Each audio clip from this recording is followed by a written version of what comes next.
I think everyone should have, at least once in their lives, a toxic relationship. Welcome, everybody. Welcome back to another episode of Inside of This Is Mine. It's nice to see you again. Let me clear what I said.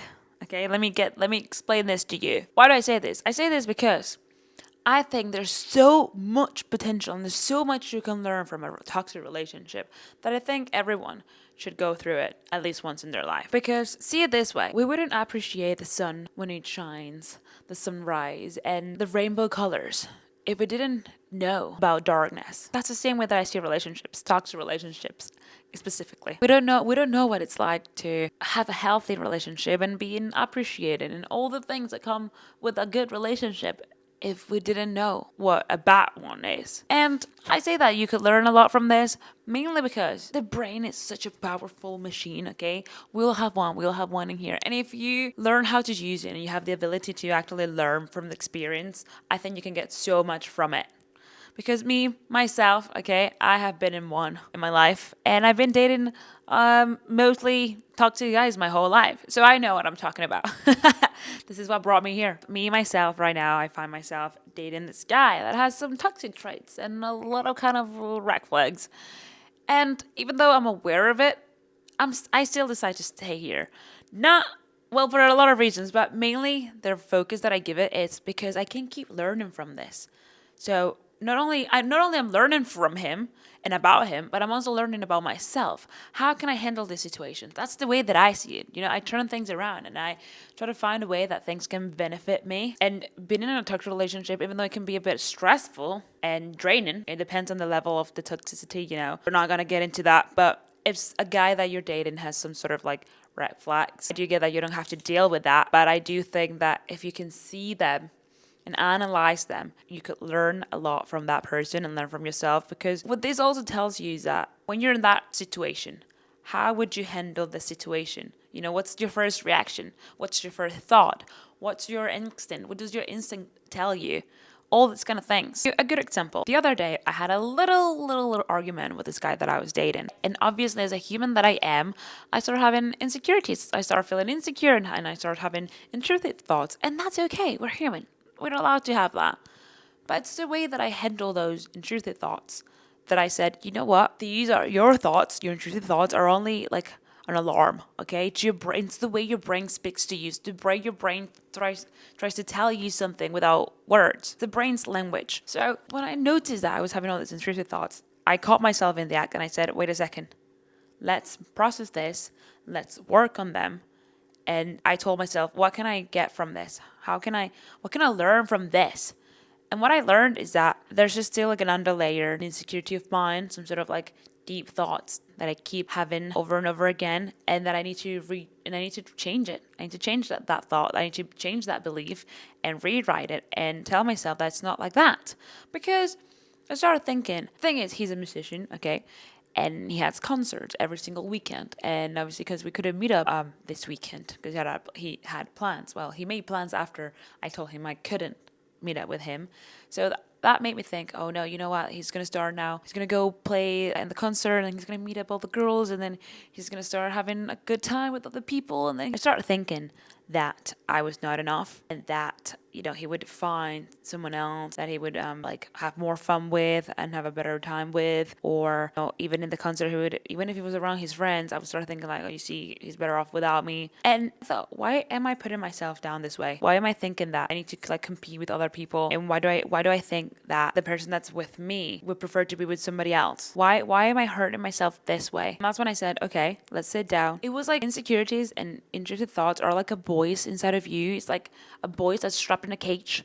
And you can feel it. You can feel it that's like knocking, that is trying to roar, that is trying to come out. Yet, we decide to suppress it. We decide to not listen to it and go somewhere else and distract ourselves, forget about the thoughts. But the thing is, you have to address that. And I sat down with myself and I started talking to I had a conversation with myself. I said, right, what's going on? Why do we feel this way? And I reminded myself after, sitting down and writing down in my diary that I don't need to compete or I don't need to compare myself with anybody else. If he still wants to be with me, it's because he likes me. He likes being with me. And even though we had a little argument, it does not mean that he's going to abandon me or anything like that, unless he does. And that would be a different situation. But that happens, I would do something about it in that situation, but it's not the case. But that's also something else that I also tell myself, It's very interesting to see how our brains, with so little data, it starts creating a full story. And, you start having anxiety and you start creating all these fake scenarios of like things that could potentially happen, even though they're not happening right now. It's like you're preparing for a war that you don't really know if it's going to happen or not, but you're just preparing for the war. And it's normal. It's it's the way that your brain protects itself. But then I remind myself, why am I trying to get ready for something that it's not happening right now? Okay, it's an uncertainty. It's an uncertain future. And if I don't know, I shouldn't be like preparing for it. And where am I going with all this? Because I lost track of what I was saying.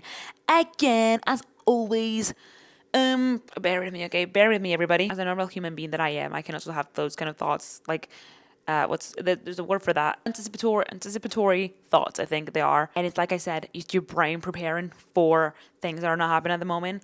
And the way that I call myself with that, and the way that I handle myself with that, and that I carry myself when it comes to that thing, it's by telling myself, if it's not happening right now, I don't need to deal with a situation that's not happening right now. It's pointless, it's harmful, and it's a waste of time, pretty much. Because if I was sitting in here in my room thinking about, well, what if he starts dating me tomorrow, and then what would I do? What am I gonna do? How's my life gonna be without him? I would be wasting all my night thinking about that, when I could be telling myself, well, that's not happening at the moment.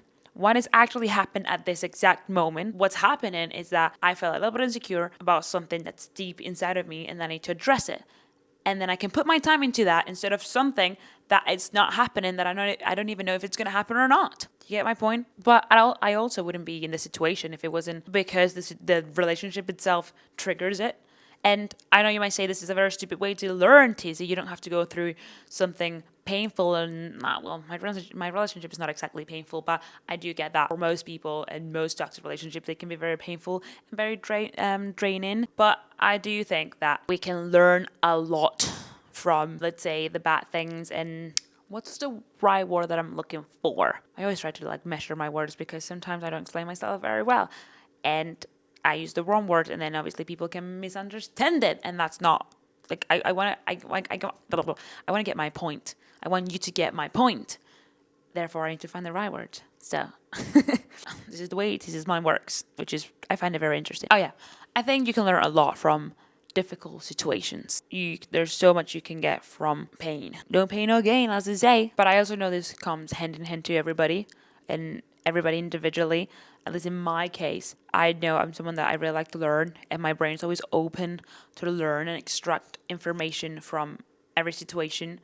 And I turn things around, and I always ask myself, like, how can I benefit from this? What can I get from this? And therefore, even from the worst of the worst, I try to say, what can I get from this that in a way benefits me, or that it will help me in some sort of way? I do get that not everybody has the same ability, but that's why I'm telling you this, because I think it's something we can all develop. We can all develop this critical thinking, to stop and say, what's going on? And ask deeper questions, such as, what can I get from this? Why this? What's this triggering? Where is this coming from? How can I handle this a bit better? How did I handle it in this case? How can I do it better in the future? What does it mean? What does it mean to me? What does it say about me? Because in my case, what it says about me is that I still have an insecurity that I thought I didn't. No, well, not that I thought that I didn't, but that I thought I had overcome, or better said, that I was handling a lot better. But it seems like I do, because the fact that I'm actually sitting here, and then I wrote down in my diary and I address the situation, it does show that I am doing better and that I'm improving in the way that I handle things, because it didn't take me like 5 days to, think about it. I did it right away. So that's something positive, and that's what I'm trying to tell you. Obviously, from everything in life, you can have the same approach. Whatever the situation is, you can always say, well, how can I benefit from this? How can I handle this? What do I learn from this? What does it say about me? What kind of person does it make me? Because I also think, bringing back the whole relationship thing, say if we're to handle the situation a different way, or in that case, when we had the little argument, I start overreacting. What does it say about me? Because I know the kind of human that I want to be. That's why I'm sitting here here and I'm telling you all this and the approach that I have towards this. To be that human that I want to be, I need to learn from every situation that I put myself into it. And at least in my case, relationships are like, seems to be the biggest thing that I learn from. Relationships always somewhat teach me a lot for myself and for the other person, from other humans. And let's say it this way, put different bricks together to build that better self that I want to be, that future self that I want to be, and that human that I aspire to be. But if I don't put myself into certain situations, I would not learn from them. Don't get me wrong. There are times where I don't get any, like, I don't have the ability in the moment to ask myself all these questions, but eventually I do. And that's my point. It's normal that in the moment you might react in a certain way, but the more you sit down with yourself and the more you address certain situations and the more you talk to yourself, you will learn more about yourself. And this just brings me back to, I'm just going to connect it because it's all connected at the end of the day. Brings me back to another episode that I have here in the channel, in my podcast. And it's the power of self-awareness, knowing yourself. Because at the end of the day, knowledge, it's power. And I'm sure you heard that before. Knowledge is power. And the more you know about yourself, the more you will know how can you put yourself out there. Okay, because at the end of the day, our reality, right? We create our reality, and our reality is a reflection of who we are. So if I aspire to be this human, my reality does not represent that human that I want to be, then it means there's something inside of me that I'm not addressing, that I'm not working on. When it comes to love, like I said before, I know the human that I aspire to be and the way that I want to connect with people in my relationships, my relationships. And it makes me want to be a better person. And also I always put my heart into everything that I do.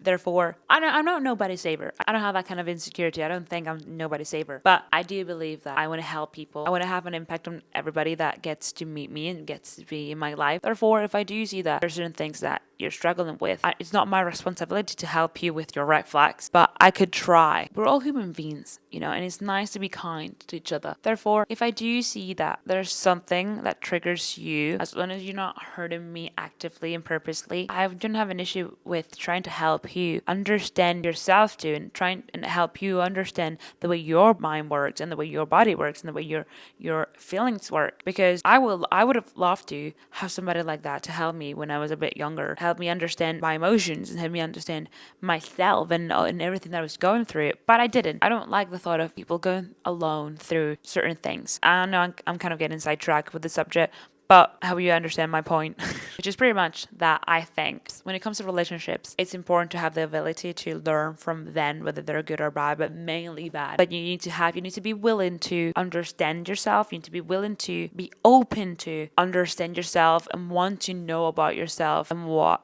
it says about you, what it teaches you, the relationship itself. So I hope you got my point. And as always, I'll see you in the next episode. Bye.